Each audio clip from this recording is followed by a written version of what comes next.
Senate will be in order.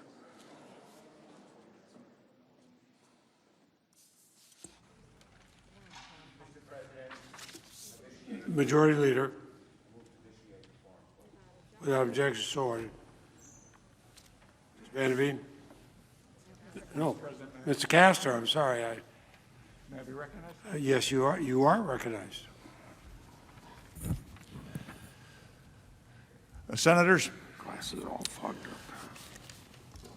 Donald John Trump, by his counsel, is prepared to stipulate that if Representative Herrera Butler were to testify under oath as part of these proceedings, her testimony would be consistent with the statement she issued on February 12, 2021, and the former president's counsel is agreeable to the admission of that public statement into evidence at this time. Thank you, Mr. Castor. Mr. Raskin? Thank you, Mr. President. The managers are prepared to enter into the agreement. I will now read the statement. This is the statement of Congresswoman Jamie Herrera Butler, February 12, 2021. In my January 12th statement in support of the article of impeachment, I referenced a conversation House Minority Leader Kevin McCarthy relayed to me that he'd had with President Trump while the January 6th attack was ongoing. Here are the details. When McCarthy finally reached the president on January 6th and asked him to publicly and forcefully call off the riot, the president initially repeated the falsehood that it was Antifa that had breached the Capitol. McCarthy refuted that and told the president that these were Trump supporters. That's when, according to McCarthy, the president said, "Well, Kevin, I guess these people are more upset about the election than you are." Since I publicly announced my decision to vote for impeachment, I have shared these details in countless conversations with constituents and colleagues and multiple times through the media and other public forums. I told it to the Daily News of Longview on January 17th. I've shared it with local county Republican executive board members, as well as other constituents who asked me to explain my vote. I shared it with thousands of residents on my telephone town hall on February 8th. Mr. President, I now move that the Senate admit the statement into evidence. Objection, and without objection, the statement will be admitted into evidence. And does either party wish to make any further motions related to witnesses or documents at this time? Mr. President, the President's counsel have no further motions. Discuss. And Mr. President, we have no further motions either. Excuse me, then the chair would note that neither party wishes to make further motions under Section 6 of Senate Resolution 47. Therefore, the next question is on admission of the evidence submitted by both parties pursuant to Section 8 of the resolution.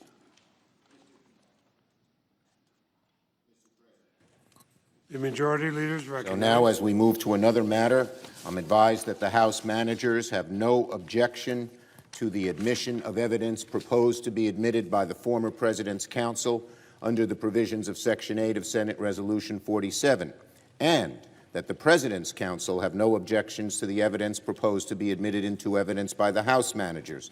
Pursuant to Section 8 of the resolution, as agreed to by Leader McConnell and myself a few days ago, both parties have made timely filings of this evidence with the Secretary of the Senate and have provided copies to each other. I therefore ask unanimous consent that the Senate dispense with the provisions of Section 8A of Senate Resolution 47 and that the materials submitted by both parties be admitted into evidence subject to the provisions of Section 8C of that resolution, which provides that the admission of this evidence does not constitute a concession by either party as to the truth of the matters asserted by the other party, and that each senator shall decide for him or herself the weight to be given such evidence. This request has the approval of both parties and the Republican leader. Without objection, is so ordered.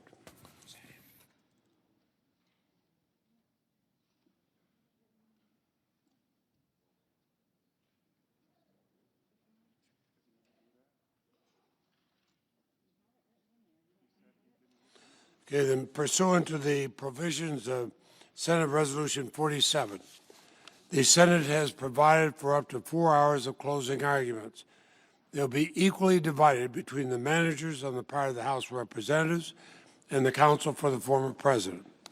And pursuant to Rule 22 of the Rules of Procedure and Practice in the Senate, when sitting on impeachment trials, the argument shall be open and closed on the part of the House of Representatives.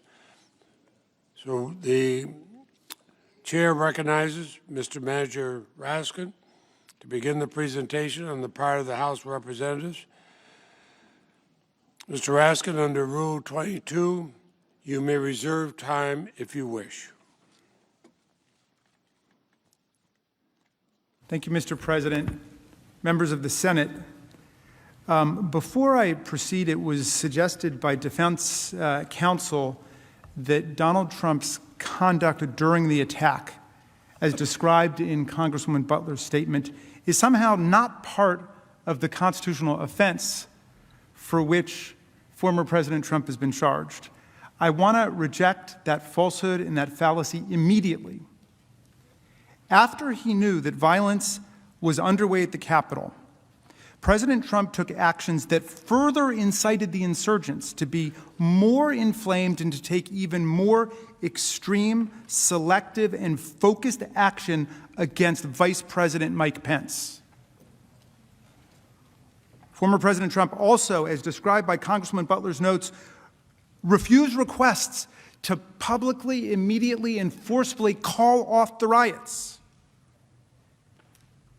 And when he was told that the insurgents inside the Capitol were Trump supporters, the president said, quote, "Well, Kevin, I guess these people are more upset about the election than you are."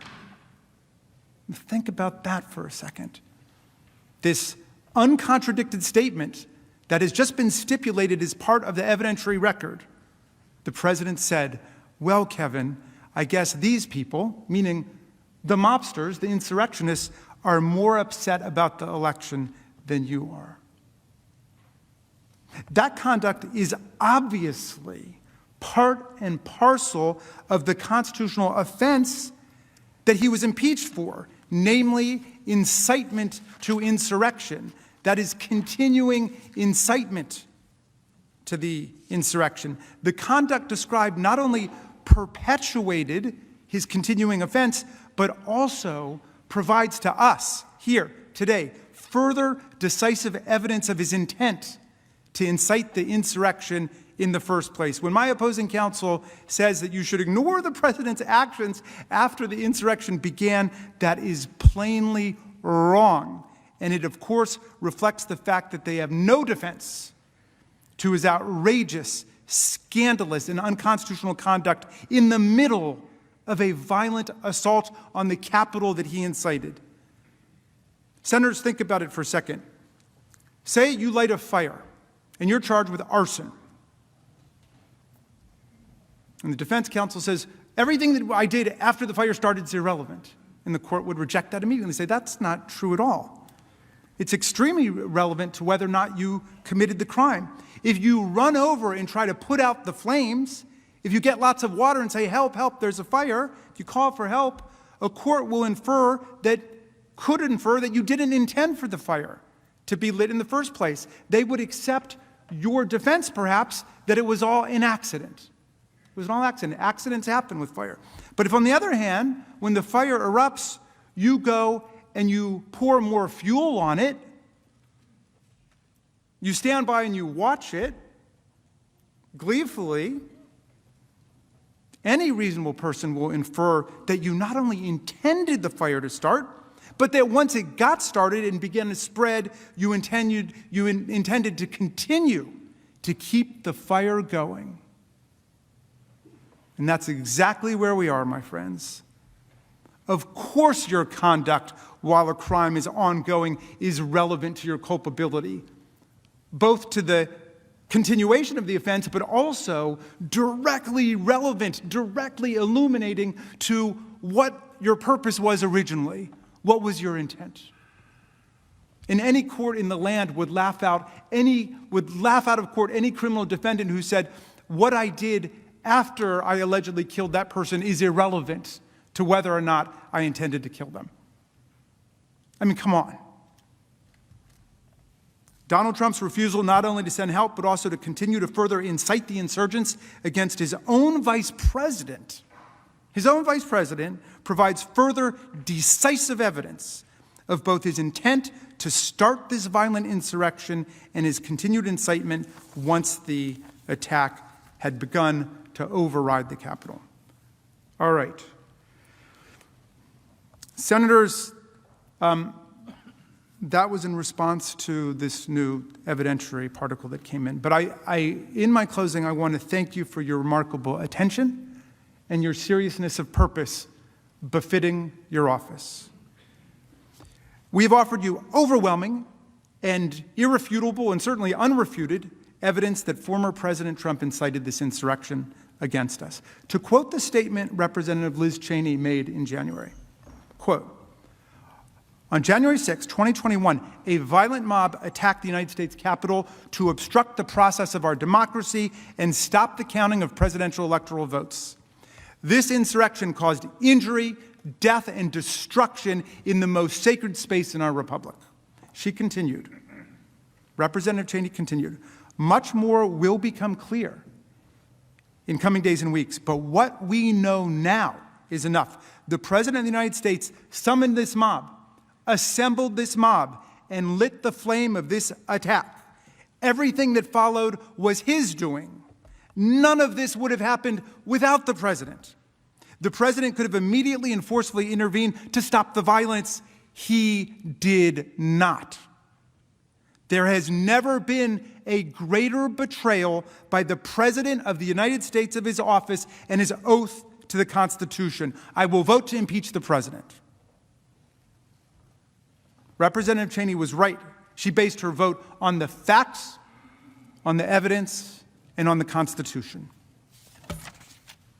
And the evidence, the video, documentary, eyewitness has only grown stronger and stronger and more detailed right up till today, right up to 10 minutes ago, over the course of this Senate trial.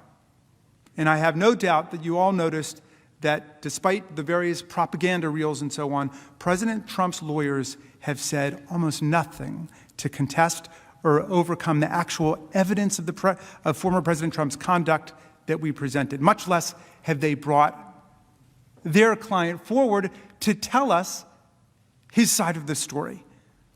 We sent him a letter last week, which they rejected out of hand. The former President of the United States refused to come and tell us, and I ask any of you, if you were charged with inciting violent insurrection against our country, and you were falsely accused, would you come and testify? I know I would. I'd be there at 7 o'clock in the morning waiting for the doors to open. I'm sure that's true of 100 senators in this room. I hope it's true of 100 senators in this room. Senate was lectured several times yesterday about cancel culture. Well, not even 2 weeks ago, the president's most reliable supporters in the House, I'm sorry, not the president, the former president's most reliable supporters in the House tried to cancel out Representative Cheney because of her courageous and patriotic defense of the Republic and the truth and the Constitution. They tried to strip her of her leading role as chair of the House Republican Conference. But you know what? I hope everybody takes a second to reflect on this. The conference rejected this plainly retaliatory and cowardly attempt to punish her for telling the truth to her constituents and her country and voting for impeachment. Who says you can't stand up against bullies? Who says? In my mind, Liz Cheney is a hero for standing up for the truth and resisting this retaliatory cancel culture that she was subjected to. But she beat them on a vote of 145 to 61, more than 2-to-1 vote.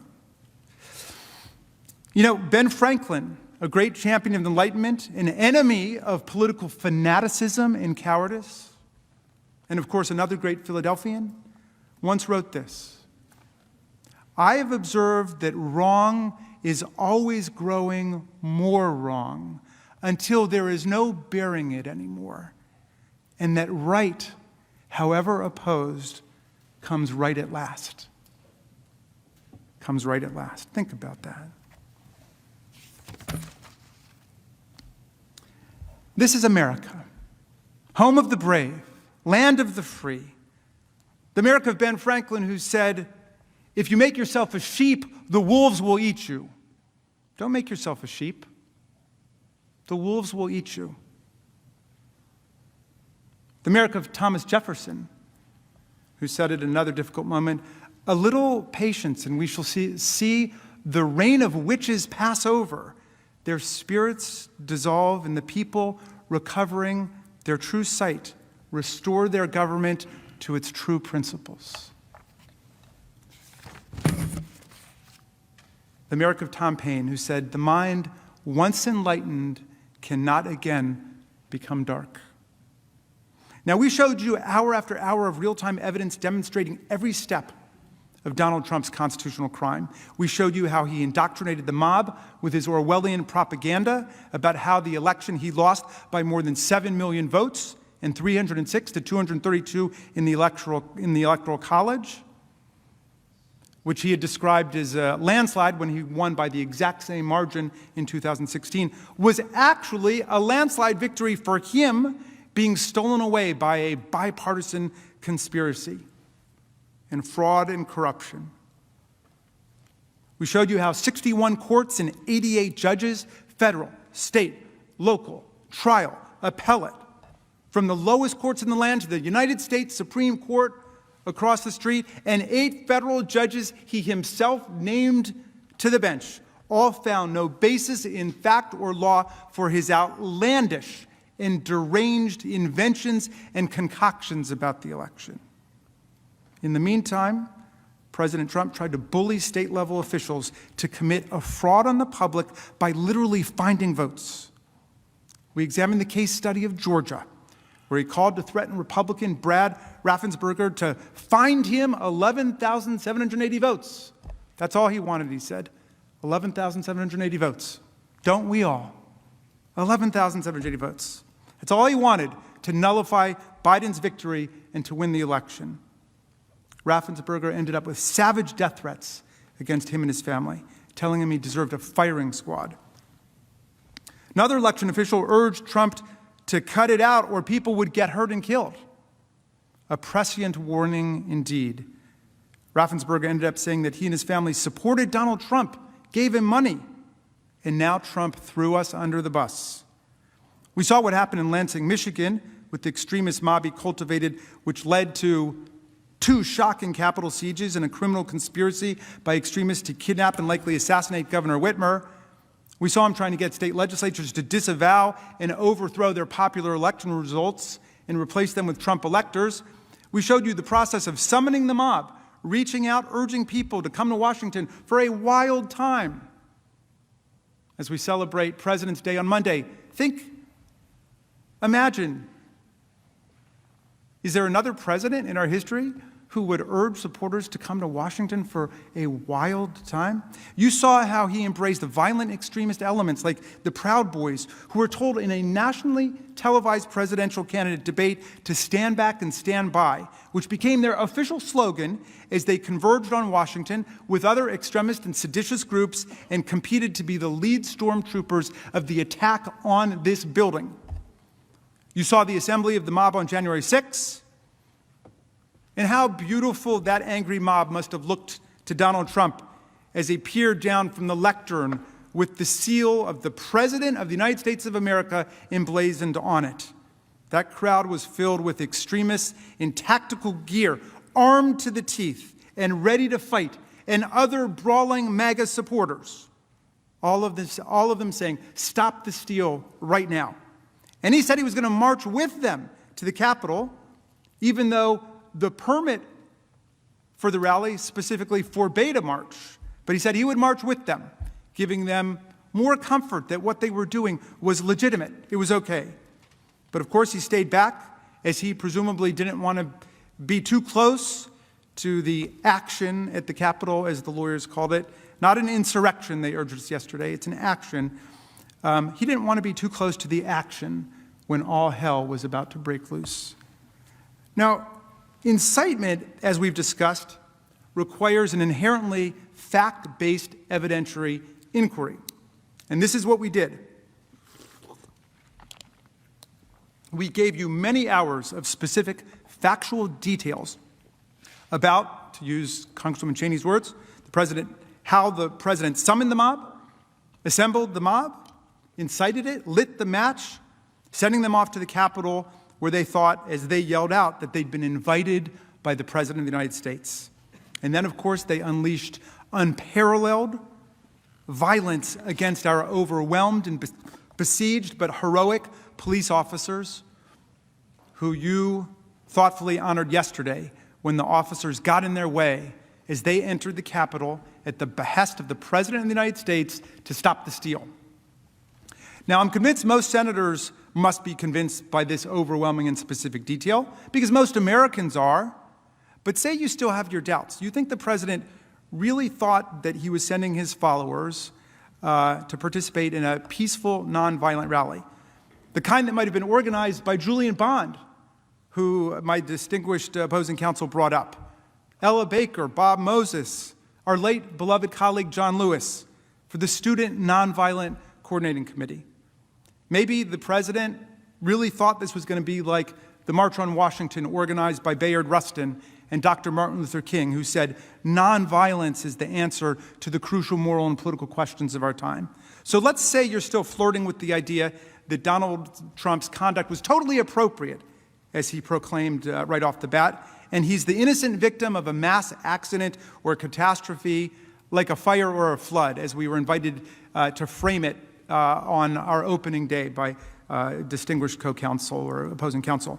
And you think, maybe we're just looking for somebody to blame for this nightmare and catastrophe that has befallen the Republic. We're just looking for someone to blame. Well, here's the key question then in resolving your doubts, if you're in that category. How did Donald Trump react when he learned of the violent storming of the Capitol and the threats to senators, members of the House, and his own vice president, as well as the images he saw on TV of the pummeling and beating and harassment of our police officers? Did he spring into action to stop the violence and save us? Did he even wonder about his own security, since an out-of-control anti-government mob could come after him too? Did he quickly try to get in touch with or denounce the Proud Boys, the Oath Keepers, the rally organizers, the Save America rally organizers, and everyone on the extreme right to tell them that this was not what he had in mind? It was a big mistake. Call it off, call it off, call it off, as Representative Gallagher begged him to do on national television? No. He delighted in it. He reveled in it. He exulted in it. He could not understand why the people around him did not share his delight. And then a long period of silence ensued while the mob beat the daylights out of police officers and invaded this building, as you saw in security footage, and proceeded to hunt down Vice President Mike Pence as a traitor and denounced and cursed Speaker Pelosi, both of whom you heard mob members say they wanted to kill. They were both in real danger. And our government could have been thrown into absolute turmoil without the heroism of our officers and the bravery and courage of a lot of people in this room. Here's what Republican Representative Anthony Gonzalez of Ohio said. He's a former pro football player. We are imploring the president to help, to stand up, to help defend the United States Capitol and the United States Congress, which is under attack. We are begging, essentially, and he was nowhere to be found. Nowhere to be found. And as I've emphasized this morning, that dereliction of duty, that desertion of duty was central to his incitement of insurrection and inextricable from it. Inextricable. Bound together. It reveals his state of mind that day, what he was thinking as he provoked the mob to violence and further violence, It shows how he perpetuated his continuing offense on January 6th, his course of conduct charged in the article of impeachment as he further incited the mob during the attack, aiming it at Vice President Mike Pence himself, while failing to quell it in either of his roles as Commander-in-Chief or his real role that day, Inciter-in-Chief. And it powerfully demonstrates that the ex-president knew, of course, that violence was foreseeable, that it was predictable and predicted. That day, since he was not surprised and not horrified, no, he was delighted, and through his acts of omission and commission that day, he abused his office by siding with the insurrectionists at almost every point, rather than with the Congress of the United States, rather than with the Constitution. In just a moment, my colleague, Mr. Cicilline, will address President Trump's conduct, his actions and inactions, his culpable state of mind during the attack, as he will establish yesterday's explosive revelations about House Minority Leader Kevin McCarthy's desperate call to Trump and Trump's truly astounding reaction confirm that Trump was doing nothing to help the people in this room or this building. It's now clear beyond doubt that Trump supported the actions of the mob, and so he must be convicted. It's that simple. When he took the stage on January 6th, he knew exactly how combustible the situation was. He knew there were many people in the crowd who were ready to jump into action, to engage in violence at any signal that he needed them to fight like hell to stop the steal. And that's exactly what he told them to do. Then he aimed them straight here, right down Pennsylvania at the Capitol, where he told them that the steal was occurring, that is, the counting of the Electoral College votes. And we all know what happened next. They attacked this building, they disrupted the peaceful transfer of power, they injured and killed people, convinced that they were acting on his instructions and with his approval and protection. And while that happened, he further incited them while failing to defend us. If that's not ground for conviction, if that's not a high crime and misdemeanor against the Republic in the United States of America, then nothing is. President Trump must be convicted for the safety and security of our democracy and our people. Mr. Cicilline.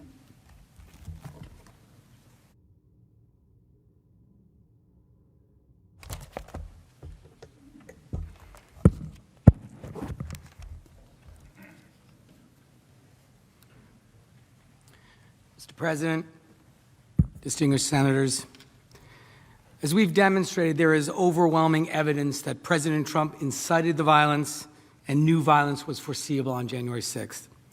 He knew that many in the crowd were posed for violence at his urging. And in fact, many in the sea of thousands in the crowd were wearing body armor and helmets and holding sticks and flagpoles. And then he not only provoked that very same crowd, but aimed them at the Capitol. He literally pointed at this building, at us, during his speech. He pointed to the building where Congress was going to certify the election results and where he knew the vice president himself was presiding over the process. Now, no one is suggesting that President Trump intended every detail of what happened on January 6th. But when he directed the sea of thousands before him, who were reportedly ready to engage in real violence, when he told that crowd to fight like hell, he incited violence targeted at the Capitol, and he most certainly foresaw it. My colleague, Manager Dean, will stand up after me and walk you through the overwhelming evidence that supports those claims. I want to start, though, by talking about what happened after that. There was a lot of discussion yesterday about what the president knew and when he knew it. There are certain things that we do not know about what the president did that day, because the president, that is former President Trump, has remained silent about what he was doing during one of the bloodiest attacks on our Capitol since 1812. Despite a full and fair opportunity to come forward, he's refused to come and tell his story. As Manager Raskin said, we would all do that. In fact, I would insist on it. If I were accused of a grave and serious crime that I was innocent of, I would demand the right to tell my side of the story. President Trump declined. But there are certain facts that are undisputed, that we know to be true despite the president's refusal to testify. which his counsel either ignored entirely or didn't and couldn't dispute. Before I go to those facts, let me quickly just touch on a few things. First, President Trump and his counsel have resorted to arguments that the evidence presented was somehow manufactured or hidden from them. And I want to be very clear about this because this is important. In terms of the timing of when they received materials here, defense counsel had access to all materials when they were entitled to have them under Senate Resolution 47, and they cannot and have not alleged otherwise. As to their desperate claim that evidence was somehow manufactured, they have not alleged that one tweet from their client was actually inaccurate, nor can they. We got these tweets, which are, of course, statements from the former president, from a public archive, and they are all correct. You also know the president's claims about evidence being manipulated also are untrue because they didn't even object to the introduction of the evidence when they had the opportunity to do so. So I hope we can now set those issues aside and turn to the facts of this case and really set the record straight about the undisputed facts in this case, about what the president knew that day and when he knew it. And at the outset, let me say this. As you may recall, in direct response to a question yesterday, President Trump's counsel stated, and I quote, "At no point was the president informed the vice president was in any danger," end quote. As we walk through these undisputed facts, you will see quite clearly that is simply not true. As you can see here, from just after 12 p.m. to just before 2 p.m., President Trump delivered his statements at the rally, which incited an initial wave of riot protesters coming down to the Capitol. And his speech was still ongoing, and you saw the evidence of people broadcasting that on their phones. He finished his speech at about 1:11 p.m., at which point a much larger wave surged toward us here at the Capitol, ripping down scaffolding and triggering calls for law enforcement assistance. 30 minutes later, at 1:49 p.m., as the violence intensified, President Trump tweeted a video of his remarks at the rally with the caption, quote, "Our country has had enough. We will not take it anymore, and that's what this is all about," end quote. During the half hour following that tweet, the situation here drastically deteriorated. Insurrectionists breached the Capitol barriers, then its steps, then the complex itself. By 2:12, the insurrectionist mob had overwhelmed the police and started their violent attack on the Capitol.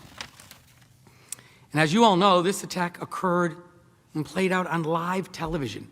Every major network was showing it. We've shown you during the course of this trial, side by side, exactly what the president would have seen on TV or his Twitter account. We've also shown you that he would have seen around 2:12 p.m. images of Vice President Pence being rushed off the Senate floor. Now, I won't replay all of that for you, but for timing purposes, here's the footage reacting to Vice President Pence leaving the floor. No audio. They just cut out. It looks like they and sometimes the Senate like they just ushered Mike Pence out really quickly. Yes, they did. That's exactly what just happened there. They ushered Mike Pence out. They moved him fast. I saw the motions too. Defense counsel seems to suggest that somehow the president of the United States was not aware of this, that the president had no idea that his vice president had been evacuated from the Senate floor for his safety because violent rioters had broken into the Capitol with thousands more coming, and with the Capitol Police completely overwhelmed. This was on live television. So defense counsel is suggesting that the president of the United States knew less about this than the American people. This is just not possible. That the Secret Service failed to mention that his vice president was being rushed from the Senate for his own protection, that nobody in the White House thought to alert him, that none of our law enforcement agencies raised a concern to the commander-in-chief that the vice president was being evacuated from the Senate floor as a violent mob assaulted the Capitol. That simply cannot be. And with each passing minute on the timeline of events on January 6th, it grows more and more inconceivable. Let's continue forward in time. Between 2:12 to 2:24, the Senate recessed. Speaker Nancy Pelosi was ushered off the floor. The Capitol Police announced a breach and a lockdown, and the insurrectionist mob began chanting, "Hang Mike Pence." And it was unfolding on live TV in front of the entire world. So again, let me ask you, does it strike you as credible that nobody, not a single person, informed the president that his vice president had been evacuated, or that the president didn't glance at the television or his Twitter account and learn about the events that were happening? Remember, this was the day of the Electoral College. Remember his obsession with stopping the certification. It's just not credible that the president at no point knew his vice president was in this building and was in real danger. Senators, I submit to you these facts, this timeline is undisputed. At 2:24 p.m., after rioters breached the barriers, after calls for assistance, after rioters stormed the building, after Vice President Pence was rushed from the Senate floor, and just before Vice President Pence was further evacuated for his safety, President Trump decided to attack his own vice president on Twitter. The undisputed facts confirm that not only must President Trump have been aware of the vice president's danger, but he still sent out a tweet attacking him, further inciting the very mob that was in just a few feet of him inside of this very building. The vice president was there with his family. He was in danger for his life. They were chanting, "Hang Mike Pence," and had erected a noose outside. And as we've shown, the mob responded to President Trump's attack instantly. The tweet was read aloud on a bullhorn, if you remember that video. Insurrectionists began chanting again about Mike Pence. And in those critical moments, we see President Trump engaging in a dereliction of his duty by further inciting the mob in real time to target the vice president with knowledge that the insurrection was ongoing. And that's, of course, included in the conduct charged in this article of impeachment. The former president's counsel's suggestion otherwise is completely wrong. His further incitement is impeachable conduct that continued during the course of this assault itself, and it's part of the constitutional crime and was entirely and completely a part of his indefensible failure to protect the Congress. Now, there's been some confusion as to the phone call I referenced with Senator Lee. So I want to be clear about certain facts that are not in dispute. First, Senator Lee has confirmed that the call occurred at 2:26 p.m., so I've added that to the timeline above. Remember, by this phone call, the vice president has just been evacuated on live television for his own safety. And Donald Trump had, after that, tweeted an attack on him, which the insurgents read on a bullhorn. And a few minutes after Donald Trump's tweet, he didn't reach out to check on the vice president's safety. He called a senator to ask about delaying the certification. The call was interrupted. As Senator Tuberville has since explained, and I quote, "I looked at the phone and it said the White House on it. I said, hello. The president said a few words. I said, Mr. President, they're taking the vice president out and they want me to get off the phone and I've got to go," end quote. That was his second evacuation that day. A minute later, live feeds documented the insurgents chanting, "Mike Pence is a traitor." At this point, even if somehow he'd missed it earlier, it's inconceivable that the former president, was unaware that the vice president was in danger. And what does the president do after hearing that? Does he rush to secure the Capitol? Does he do anything to quell the mob? Does he call his vice president to check on his safety? We all know the answer to those questions too. There can be no dispute. He took none of those steps, not a single one. Even after learning that senators were being evacuated and that Vice President Pence had also been evacuated, He did nothing to help the vice president. And here's some more evidence that we've since learned.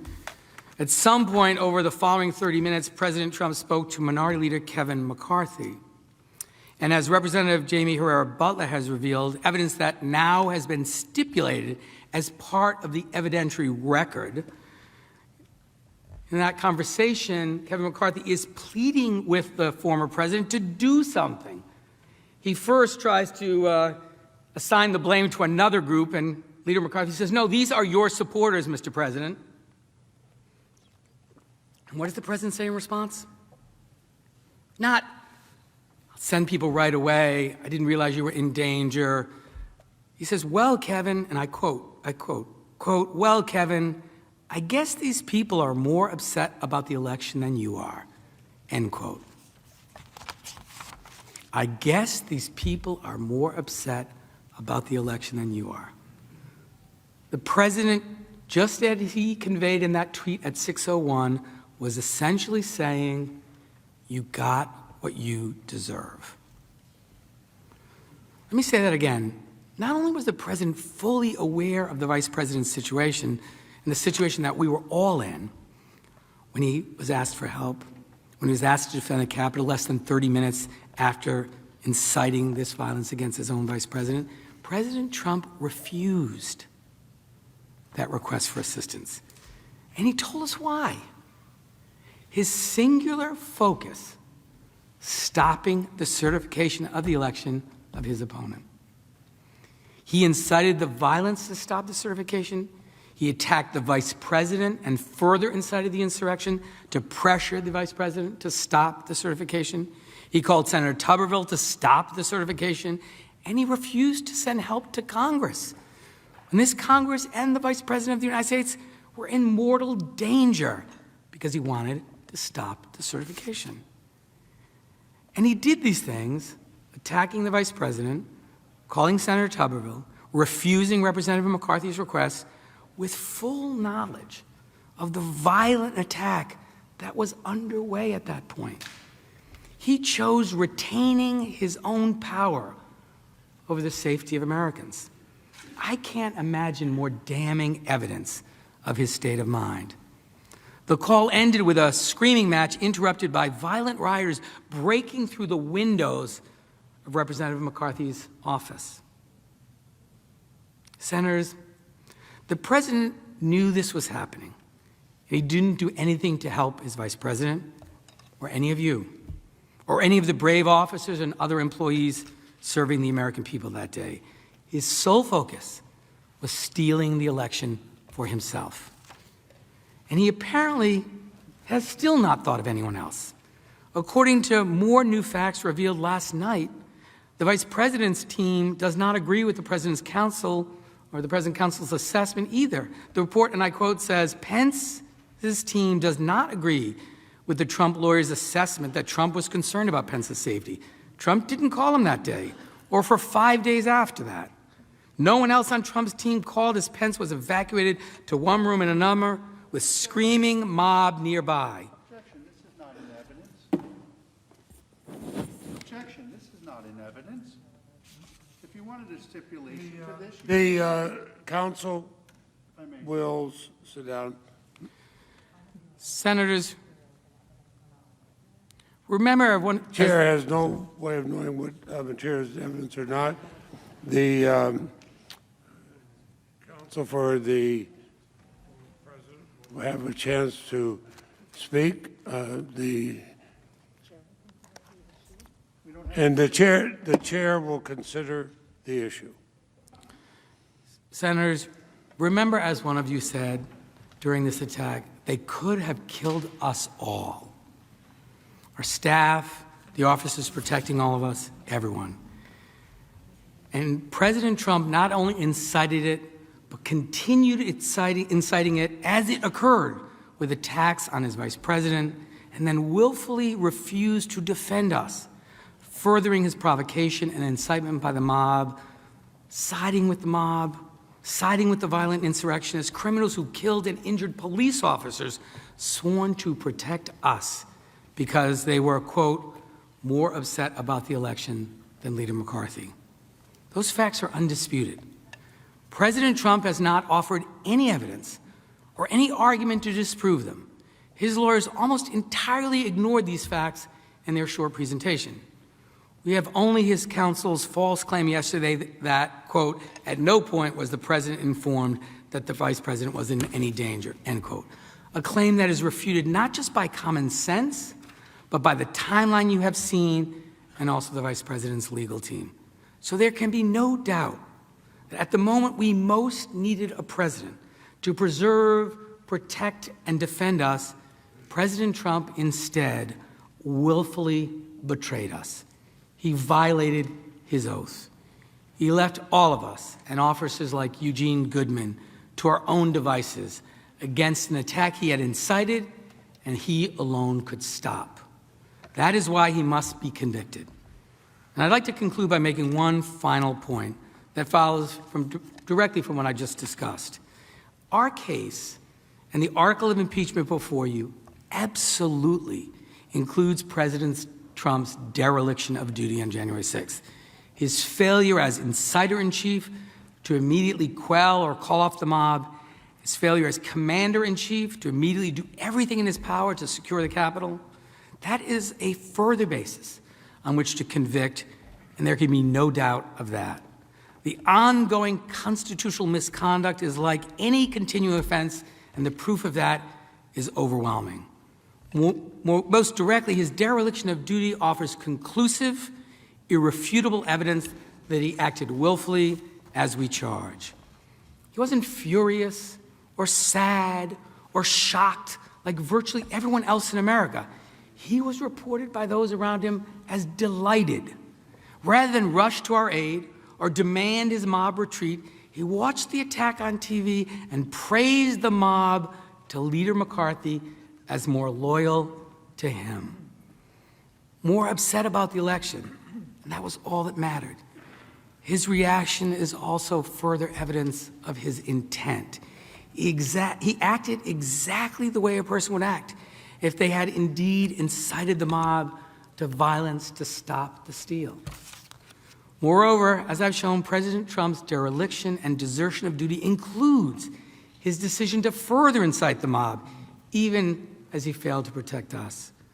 While the mob hunted Vice President Pence in these very halls, he attacked Vice President Pence. While he tried to stop the steal, he spread the big lie. We all saw how his mob responded in real time. This further incitement was part of his dereliction of duty, was also part of his course of conduct, encouraging and provoking the mob to violence. President Trump's dereliction of duty also highlights how foreseeable the attack was to him. In his tweet just after 6 p.m., he said, and I quote, "These are the things and events that happen when a sacred landslide election victory is so unceremoniously and viciously stripped away from great patriots who have been badly and unfairly treated for so long." This tweet continued his endorsement of the attack, his failure to condemn it, his desertion of duty. But it also reveals his view that this was, of course, what would happen when Congress refused his demand to reject the election that he continued to tell his supporters was stolen and he had actually won in a landslide. Again, he wasn't surprised.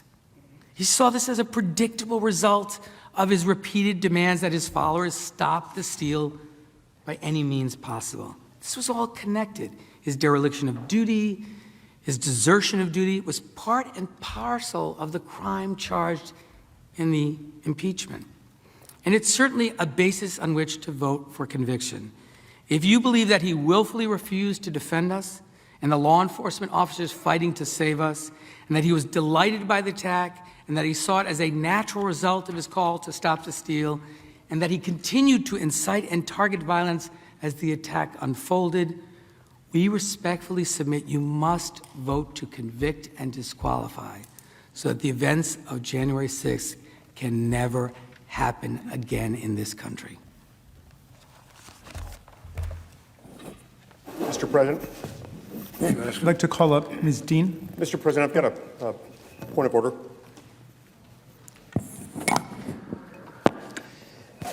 Mr. President, moments ago, House Manager Cicilline reported again.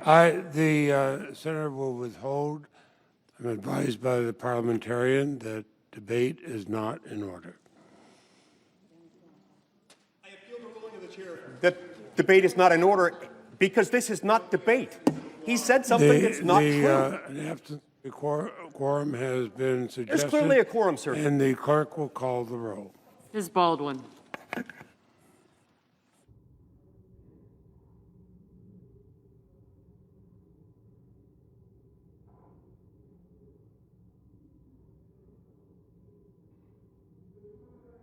Consent to suspend the quorum call. Is there objection? Their objection is heard. Mr. Barrasso. Okay,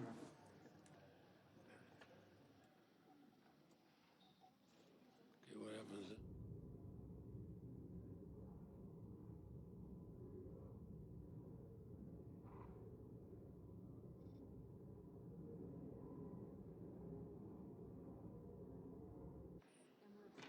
Mr. Bennett.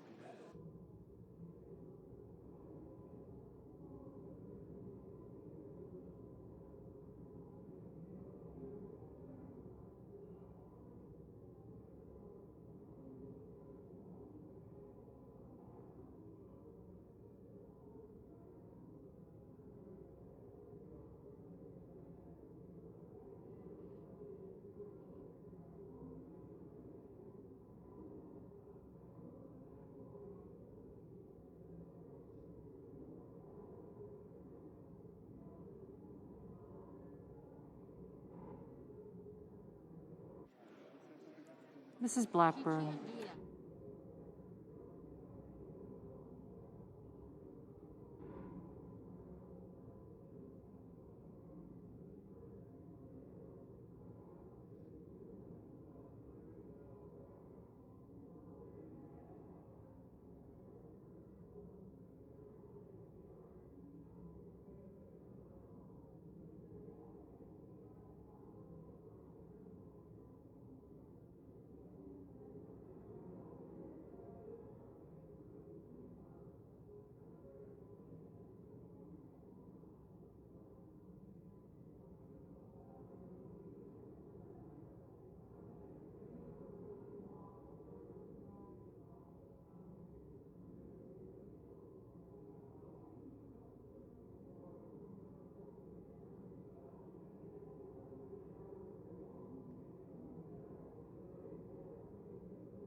Mr. President, Majority Leader. I ask unanimous consent the quorum be dispensed with. Without objection, so ordered. Mr. President, The senator from Utah. I withdraw my appeal.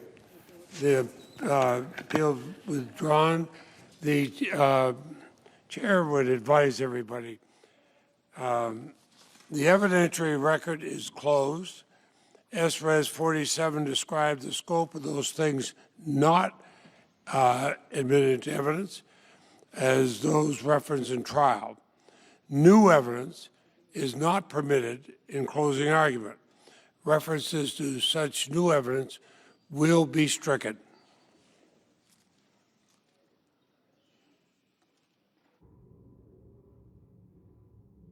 Addition.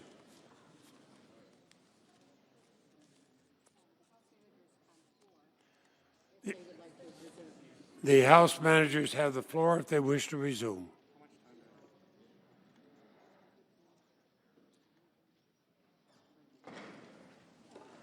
House managers.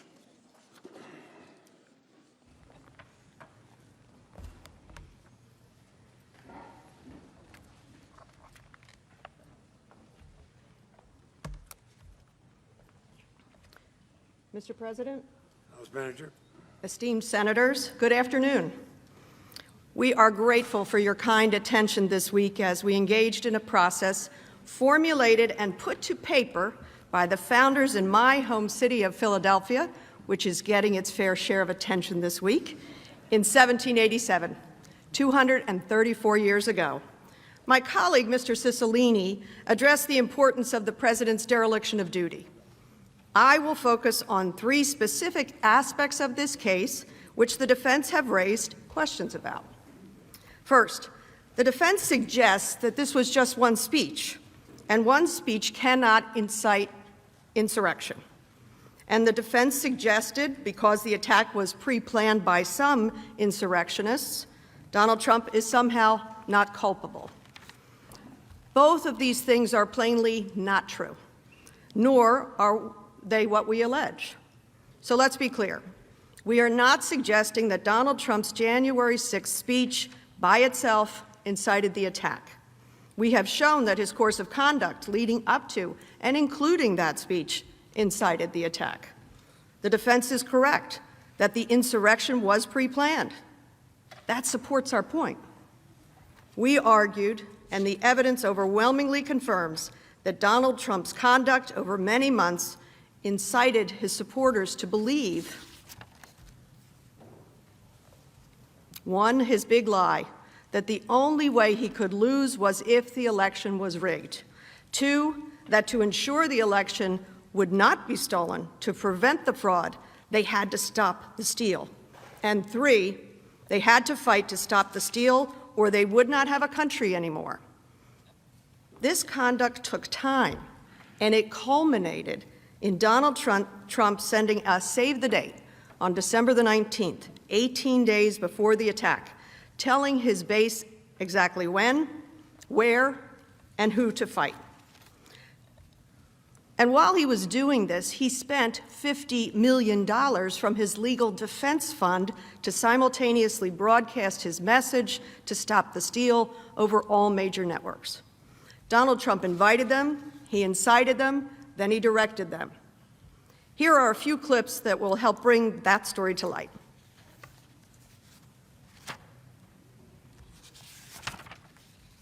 Can you give a direct answer? You will accept the election? I have to see. Look, I have to see. No, I'm not going to just say yes. And this election will be the most rigged election in history. This is going to be the greatest election disaster in history. And the only way they can take this election away from us is if this is a rigged election. We're going to win this election. That's right. It's a rigged election. It's the only way we're going to lose. Do you commit to making sure that there's a peaceful transfer of power? We want to get rid of the ballots, and we'll have a very peaceful. There won't be a transfer, frankly. There'll be a continuation. It's the only way that's the only way we're gonna lose, is if there's mischief, and it'll have to be on a big scale. So be careful. But this will be one of the greatest most fraudulent elections ever. We're not going to let this election be taken away from us. That's the only way they're going to win it. This is a fraud on the American public. This is an embarrassment to our country. We were getting ready to win this election. Frankly, we did win this election. We were winning in all the key locations by a lot, actually. And then our numbers started miraculously getting whittled away in secret. And this is a case where they're trying to steal an election. They're trying to rig an election. And we can't let that happen. You can't let another person steal that election from you. All over the country, people are together in holding up signs, "Stop the steal." If we don't root out the fraud, the tremendous and horrible fraud that's taken place in our 2020 election, we don't have a country anymore. We cannot allow a completely fraudulent election to stand. We're going to fight like hell, I'll tell you right now. If you don't fight to save your country with everything you have, you're not going to have a country left. We will not bend, we will not break, we will not yield. We will never give in, we will never give up, we will never back down, we will never, ever surrender. All of us here today do not want to see our election victory stolen. We will never give up, we will never concede. It doesn't happen. You don't concede when there's theft involved. And to use a favorite term that all of you people really came up with, we will stop the steal, because you'll never take back our country with weakness. You have to show strength, and you have to be strong. Make no mistake, this election was stolen from you, from me, and from the country, and we fight. We fight like hell. And if you don't fight like hell, you're not going to have a country anymore. Our point is this was not one speech. This was a deliberate, purposeful effort by Donald Trump over many months that resulted in the well-organized mob's attack on January the 6th. That brings me to my second point, the violence. Defense counsel argues that there is no way that Donald Trump could have known what would happen. Yet we are not suggesting, nor is it necessary for us to prove that Donald Trump knew every detail of what would unfold on January the 6th, or even how horrible and deadly the attack would become. But he did know. As he looked out on that sea of thousands in front of him, some wearing body armor and helmets, others carrying weapons, that the result would be violence. The evidence is overwhelming. The evidence overwhelmingly demonstrates this.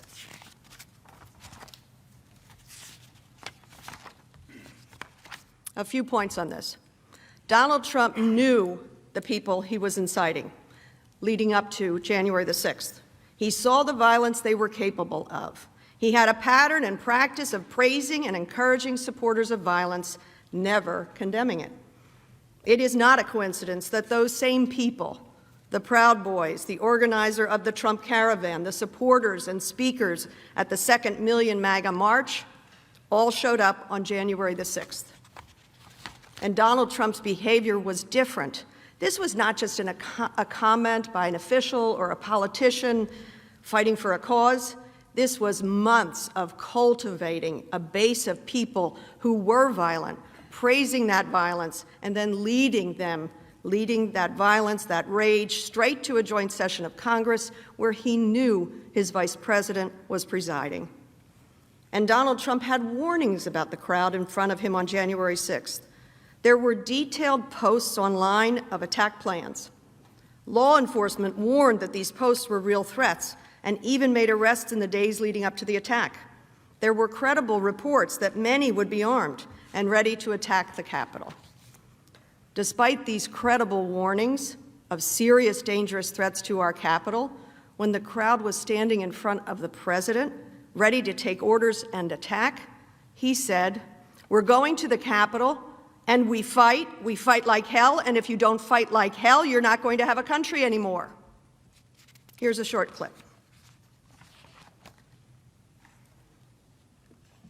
What do you want to call them? Give me a name. Give me a White name. supremacists and Who would right you like me to condemn? White supremacists and right Proud Boys, stand back and stand by. Welcome to the Red Kingdom. Yeah. Red It is something. Do you see the way our people, they were protecting his bus yesterday because they're nice. So his bus, they had hundreds of cars. Trump, and the American flag. That's it. You see Trump and American flag. In the first Million MAGA March, we promised that if the GOP would not do everything in their power to keep Trump in office, then we would destroy the GOP. And as we gather here in Washington, D.C. for a second Million MAGA March, we're done making promises. It has to happen now. We are going to destroy the GOP.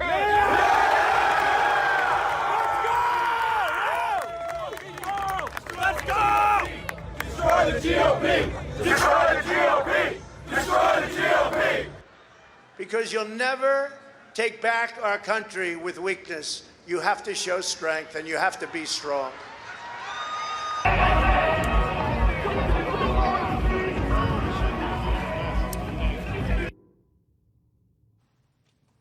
Senators, the violence on January the 6th was demonstrably foreseeable. Trump even said so himself at 6:01 p.m. the day of the attack. The last thing he said before he went to sleep, quote, "These are the things that happened," end quote. He foresaw this, and he admitted as much. That brings me to my final point, the insurrectionists. Defense counsel has suggested these people came here on their own. The defense brief states that the insurrectionists, quote, "did so for their own accord and for their own reasons and are being criminally prosecuted." It is true that some insurrectionists are being prosecuted, but it is not true that they did so of their own accord and for their own reasons. The evidence makes clear the exact opposite, that they did this for Donald Trump, at his invitation, at his direction, at his command. They said this before the attack, during the attack. They said it after the attack. Leading up to January the 6th, in post after post, the president's supporters confirmed this was for Donald Trump. It was at his direction. One supporter wrote, and I quote, "If Congress illegally certifies Biden, Trump would have absolutely no choice but to demand us to storm the Capitol and kill/beat them up for it." They even say publicly, openly, and proudly that President Trump would help them commandeer the National Guard. So all they have to do is overwhelm 2,000 Capitol Police officers. During his speech on January the 6th, Trump supporters chanted his words back to him. They even live tweeted his commands, as Ms. DeGette showed you. During the attack, the insurrectionists at the Capitol chanted Donald Trump's words from his tweets, rallies, and from the speech of the 6th. They held signs that said and chanted, "Fight for Trump, stop the steal." They read his tweets over bullhorns, amplifying his demands. Another rioter, while live streaming the insurrection from the Capitol, said, quote, "He'll be happy, we're fighting for Trump." What's more, the insurrectionists were not hiding. They believed they were following the orders from our commander-in-chief. They felt secure enough in the legitimacy of their actions to take selfies, to post photos and videos on social media. After the attack, rioter after rioter confirmed this too. Jenna Ryan, who was later accused for her role in the insurrection, said, quote, "I thought I was following my president. I thought we were following what we were called to do." And President Trump requested that we be in D.C. on the 6th. When it became clear that Donald Trump would not protect them, some of his supporters said they felt duped. They felt tricked. Listen to some of this evidence. And even if they think for a second that they're going to get away with it today, they got another thing coming. Because today is just a day. And today is just the beginning. They haven't seen a resistance until they have seen a patriot fight for their country. If you die today. Parties will withhold. This is crooked. The parties will withhold. It is in the record. The evidentiary record is closed. S. 47 describes the scope of those things admitted into evidence as those referenced in trial. New evidence is not permitted in closing argument. References to such new evidence will be stricken.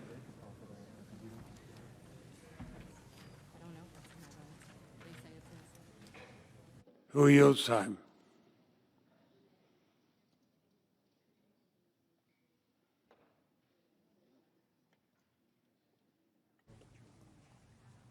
Mr. President, the statement was in evidence, the slide was not, so we will withdraw the slide. But the statement was in evidence.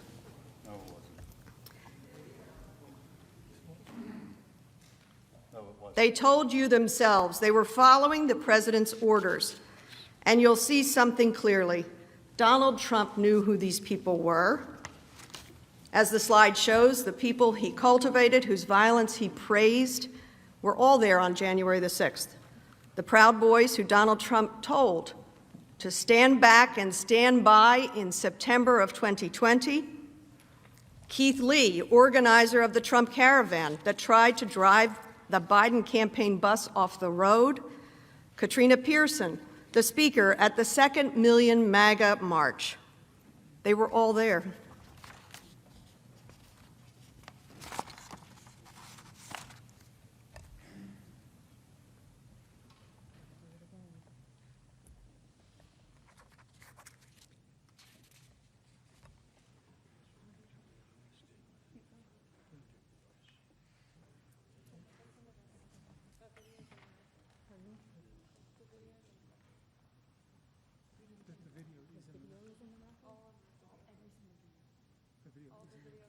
The video you're about to see is in the record. The last one, too. The one he objected to is in the record. Oh, correction. The record did include appropriately the last video. So we will keep that in the record, and I will keep it in my closing remarks. True. Never saw it. Can we play the next video? They don't even know what they put in. It's not plays. They don't even know what they put in.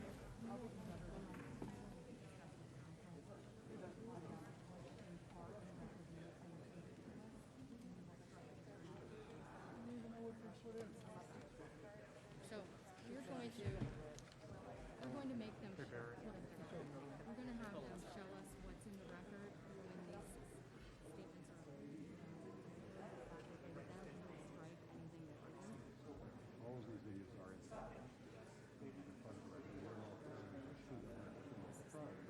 the transcripts of the videos are in the record. The videos actually themselves. Which form does the record take? I've got it all. It has a reference. Okay. All right. Well, can you show us where that is so we can be done with this? Okay. Someone show us where that is so we can stop doing this? Yeah. Andrew? No, I have it memorized. Things are in.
Senators will take their seats. The Senate will be in order.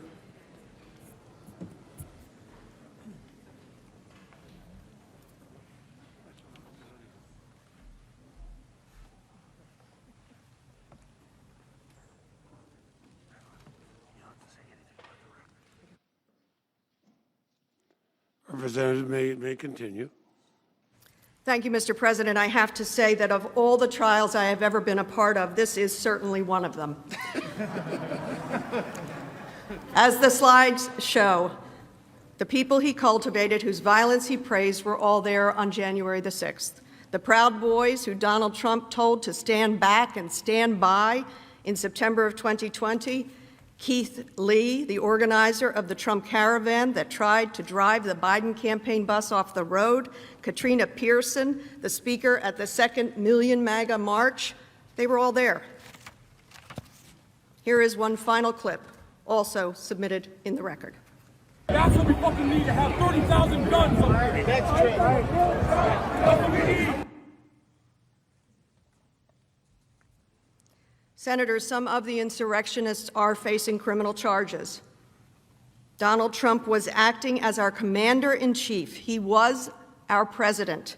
He used his office and the authority it commands to incite an attack.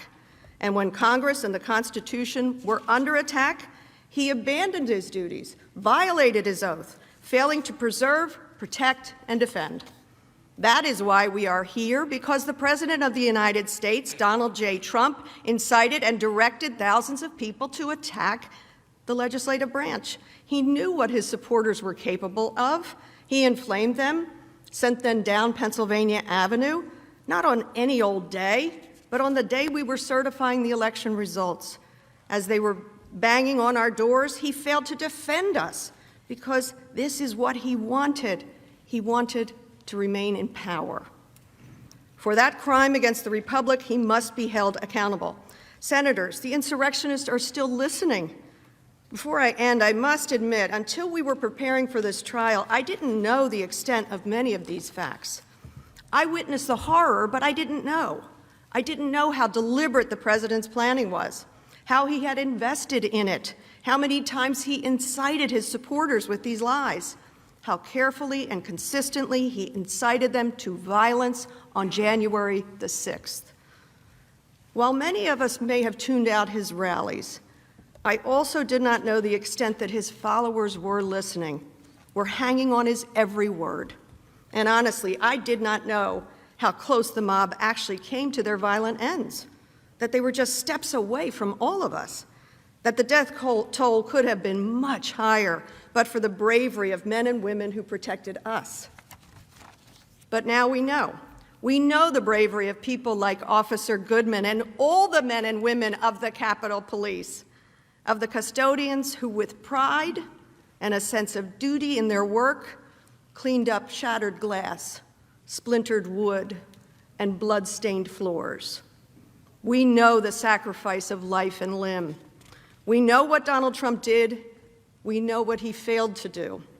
Though it is difficult to bear witness and face the reality of what happened in these halls, what happens if we don't confront these facts?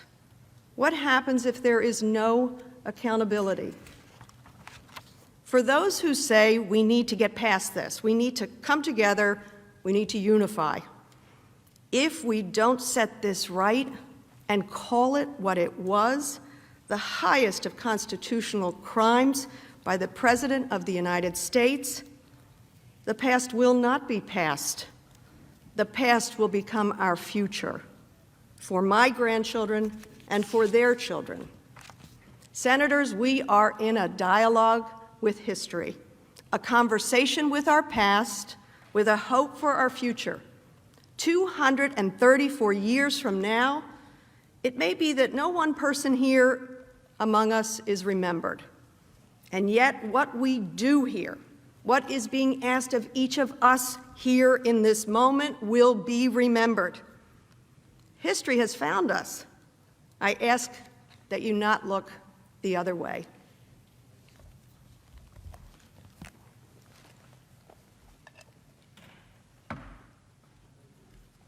I'd now like to bring up Mr. Neguse.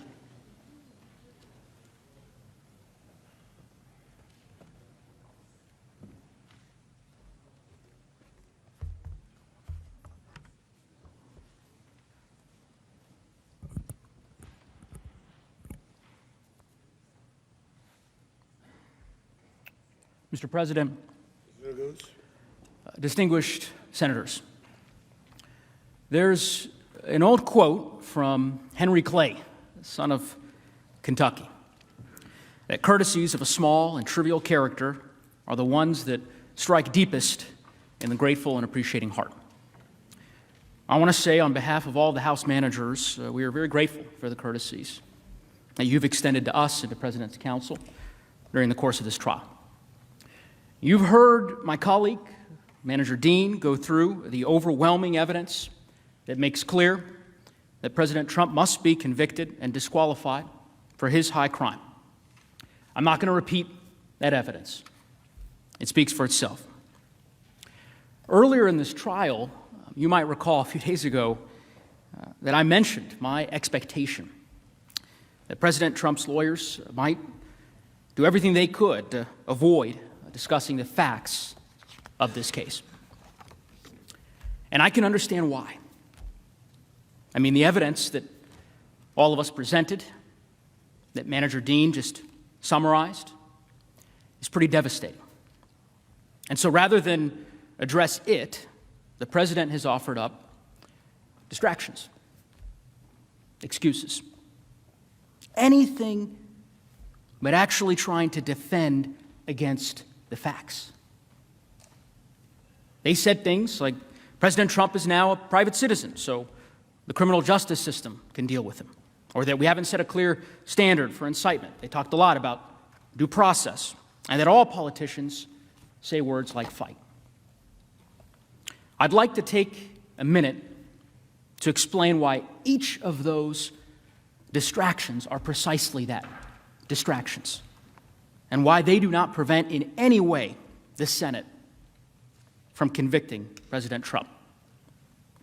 Number one, every president is one day a private citizen again. So, the argument that because President Trump has left office, he shouldn't be impeached for conduct committed while he was in office doesn't make sense. Why would the Constitution include the impeachment power at all if the criminal justice system serves as a suitable alternative once a president leaves office? It wouldn't. Impeachment is a remedy separate and apart from the criminal justice system, and for good reason. The presidency, it comes with special powers, extraordinary powers, not bestowed on ordinary citizens. And if those powers are abused, they can cause great damage to our country, and they have to be dealt with in a separate forum. This forum. And it would be unwise to suggest that going forward, the only appropriate response to constitutional offenses committed by a president are criminal charges when the president returns to private life. That's not the kind of political system any of us want. And it's not the kind of constitutional system the framers intended. Second, it is true, we haven't cited criminal statutes establishing elements of incitement because, again, this isn't a criminal trial. It's not a criminal case. President Trump is charged with a constitutional offense, and you are tasked with determining whether or not he committed that high crime as understood by our framers. So the relevant question, which President Trump's lawyers would have you ignore, is would our framers have considered a president inciting a violent mob to attack our government while seeking to stop the certification of our elections? Would they have considered that an impeachable offense? Who among us really thinks the answer to that question is no? Third, due process. So, just to be absolutely clear, the House, with the sole power of impeachment, determines what the process looks like in the House, and the Senate does the same for the trial. During this trial, the president has counsel. They've argued very vigorously on his behalf. We had a full presentation of evidence, adversarial presentations, motions. The president was invited to testify. He declined. The president was invited to provide exculpatory evidence. He declined. You can't claim there's no due process when you won't participate in the process. And we know this case isn't one that requires a complicated legal analysis. You lived it. The managers and I, we lived it. Our country lived it. The president, in public view, right out in the open, incited a violent mob. A mob that temporarily, at least, stopped us from certifying an election. If there were ever an exigent circumstance, this is it. Number 4, we all know that President Trump's defense, as we predicted, spent a lot of time, a whole lot of time, comparing his conduct to other politicians, using words like fight. And of course, you saw the hours of video. As I said on Thursday, we trust you to know the difference. Because what you will not find in those video montages that they showed you is any of those speeches, those remarks culminating in a violent insurrection on our nation's capital. That's the difference. The president spent months inflaming his supporters to believe that the election had been stolen from him, from them, which was not true. He summoned the mob, assembled the mob, and when the violence erupted, he did nothing to stop it, instead inciting it further. Senators, all of these arguments offered by the president have one fundamental thing in common. One. They have nothing to do with whether or not, factually, whether or not the president incited this attack. They've given you a lot of distractions so they don't have to defend what happened here on that terrible day. And they do that because they believe those distractions are going to work. That you'll ignore the president's conduct instead of confronting it. I think they're wrong. Some of you know this already.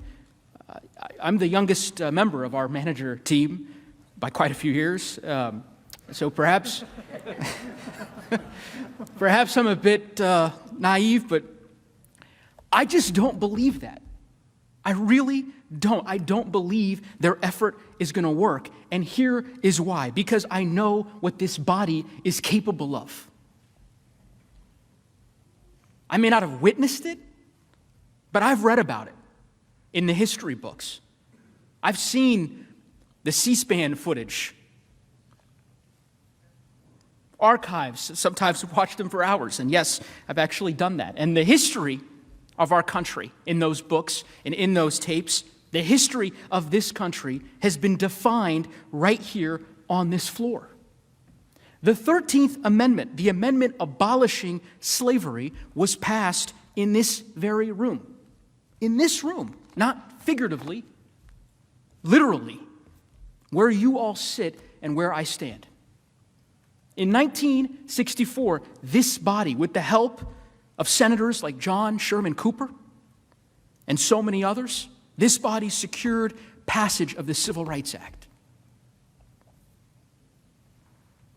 We made the decision to enter World War II from this chamber.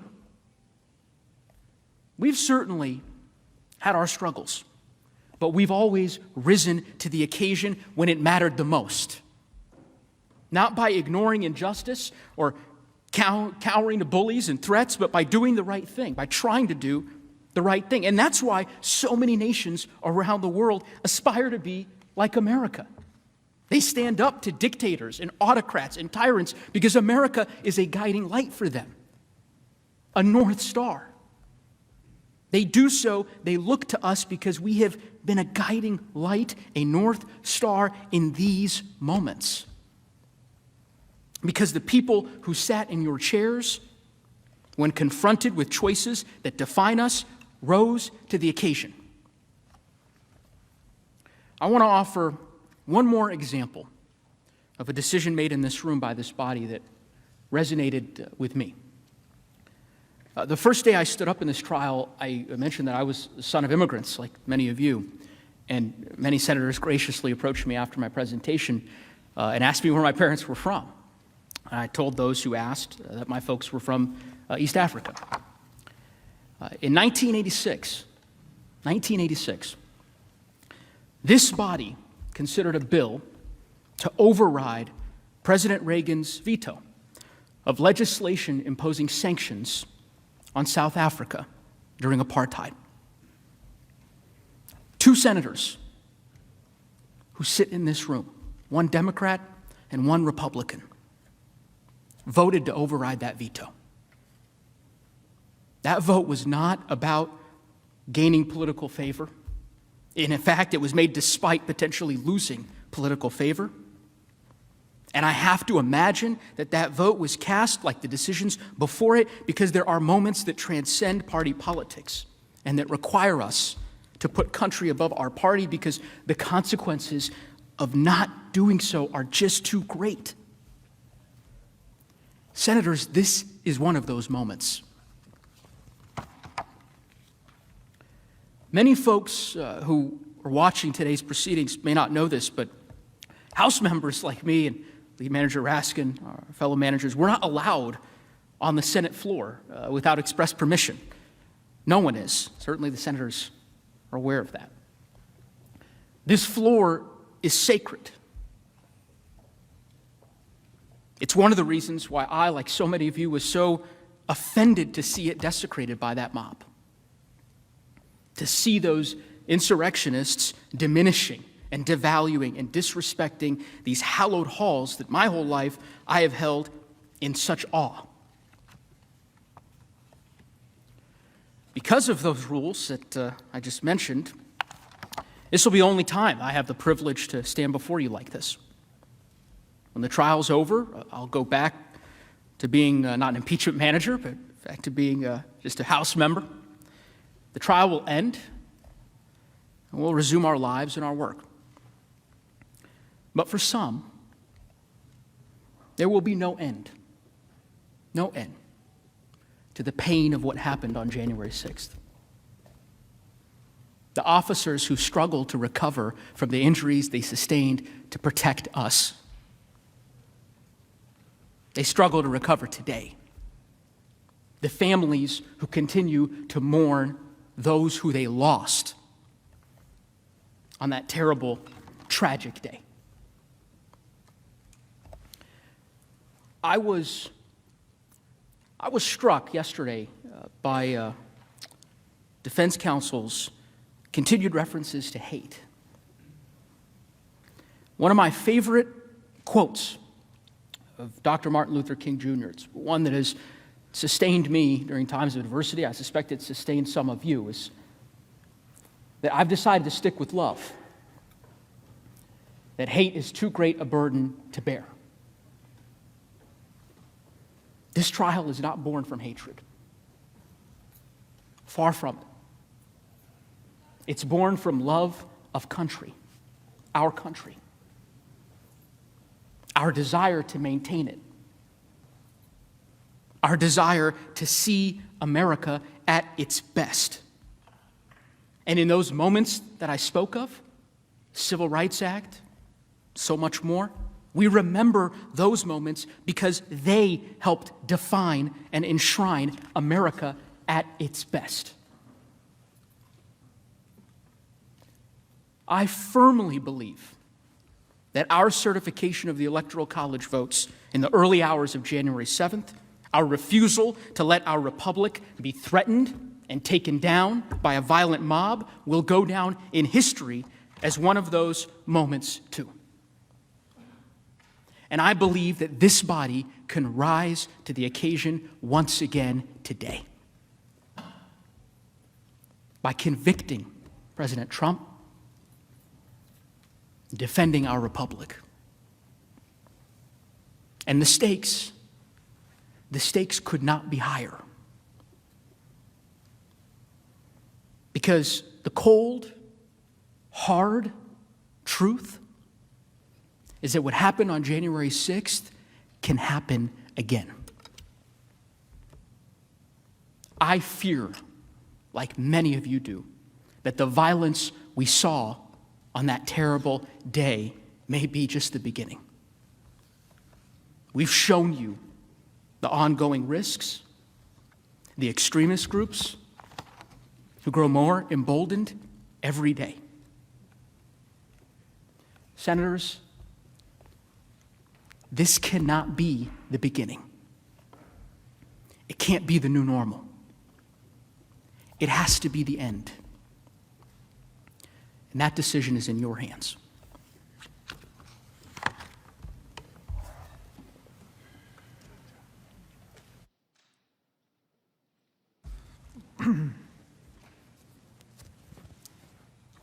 Mr. President, Mr. Raskin. Senators, my daughter Hannah said something to me last night that stopped me cold and brought me up short. Our kids have been very moved by all the victims of the violence, the officers and their families. But Hannah told me last night she felt really sorry for the kid of a man who said goodbye to his children before he left home to come and join Trump's actions. Their father had told them that their dad might not be coming home again and they might never see him again. In other words, he was expecting violence. He might die, as insurrectionists did. And that shook me. Hannah said, how can the president put children and people's families in that situation and then just run away from the whole thing? That shook me. And I was filled with self-reproach because when I first saw the line about, your father going to Washington and you might not see him again, I just thought about it, well, like a prosecutor, like a manager. I thought, what damning evidence that is, that people are expecting lethal violence at a protest called by the President of the United States and saying their final goodbyes to their kids. But Hannah, my dear Hannah, thought of it like a human being. She thought of it, if you'll forgive me, like a patriot. Someone who just lost her brother and doesn't want to see any other kids in America go through that kind of agony and grief. Senators, when I say all three of my kids are better than me, you know that I am not engaged in idle flattery. Maybe some of you feel the same way about your kids.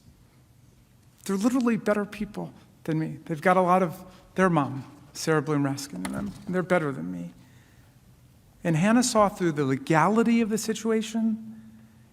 She saw through the politics of the situation, all the way to the humanity of the situation, the morality of the situation.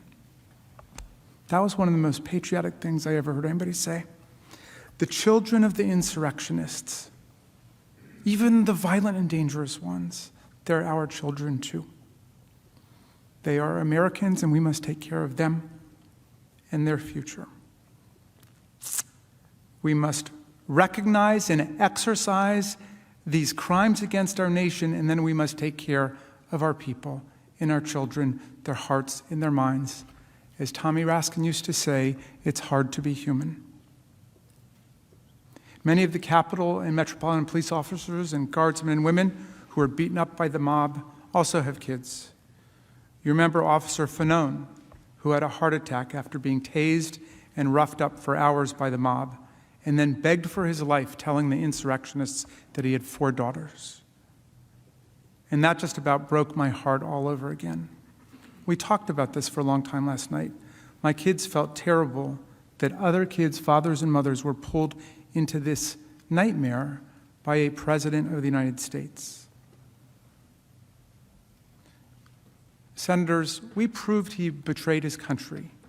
We proved he betrayed his Constitution. We proved he betrayed his oath of office. The startling thing to recognize now is that he is even betraying the mob. He told them he would march with them, and he didn't.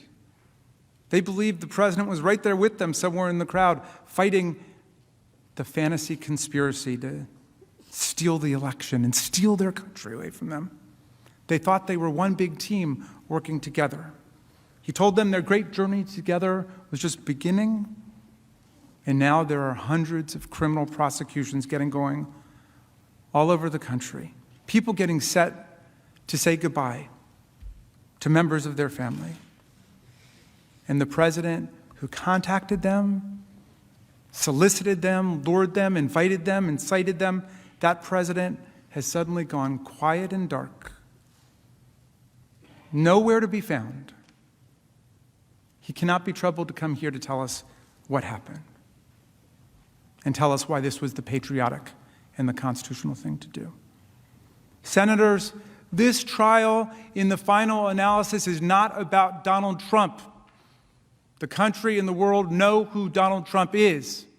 This trial is about who we are. Who we are.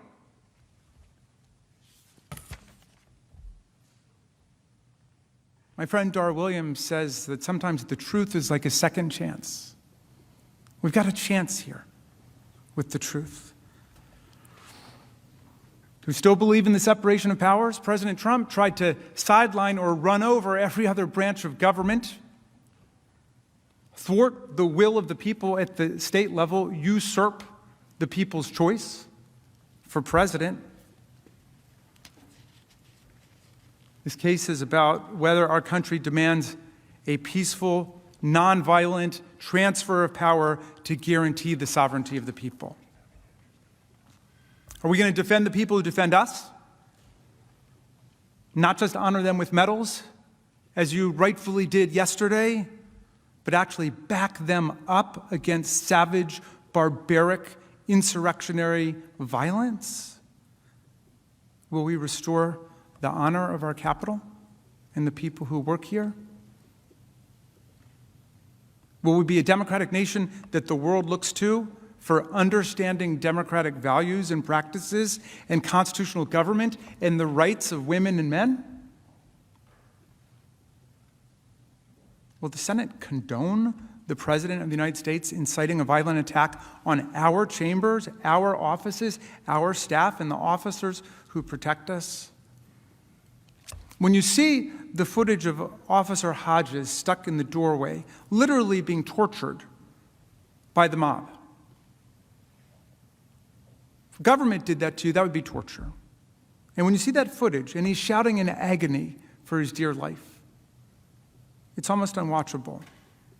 When the Vice President of the United States escapes a violent mob that's entered this Capitol building, seeking to hang him and calling out, "Traitor, traitor, traitor," and when they shut down the counting of the Electoral College votes, is this the future you imagine for our kids?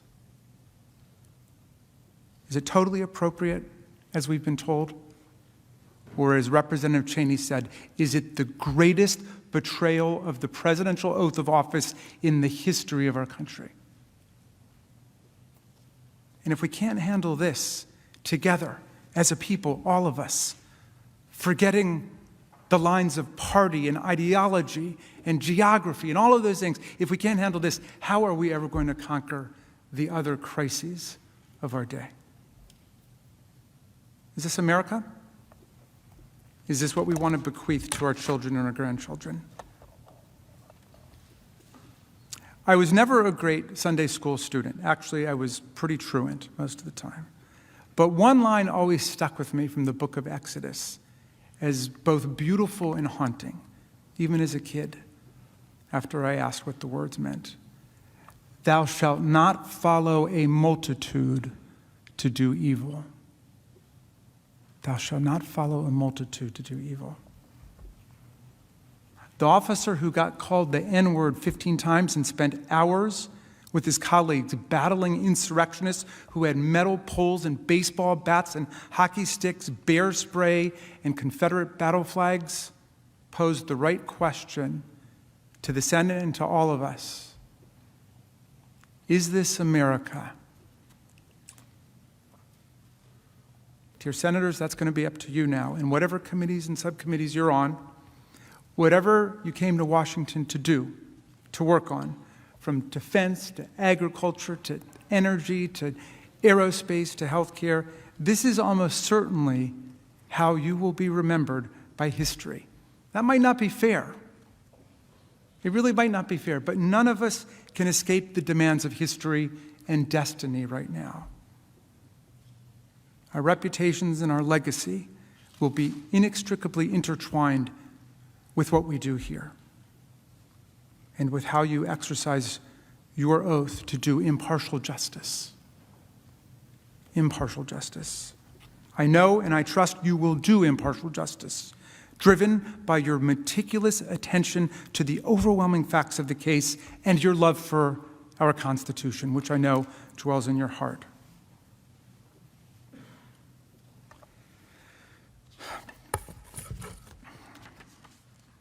The times have found us, said Tom Paine, the namesake of my son. The times have found us. Is this America? What kind of America will we be? It's now literally in your hands. Godspeed to the Senate of the United States. We reserve any remaining time. The House is reserved 28.